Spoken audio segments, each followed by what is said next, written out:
Google has just dropped the Pixel 6 and the Pixel 6 Pro. This is a very quick unboxing of the cloudy white Pixel 6 Pro.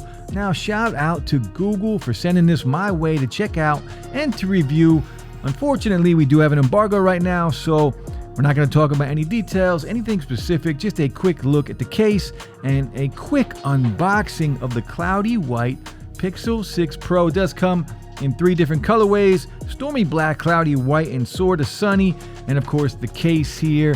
And this is the 6 Pro cloudy white. A beautiful looking phone. This should bring us a lot of competition now in the smartphone market in this price range. Very excited to see what we get and what the reaction is for everybody with these new flagships from Google. They are stunning to look at, stunning to hold.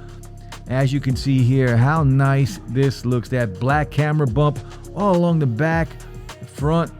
Nice hole punch display on here. A very good looking phone.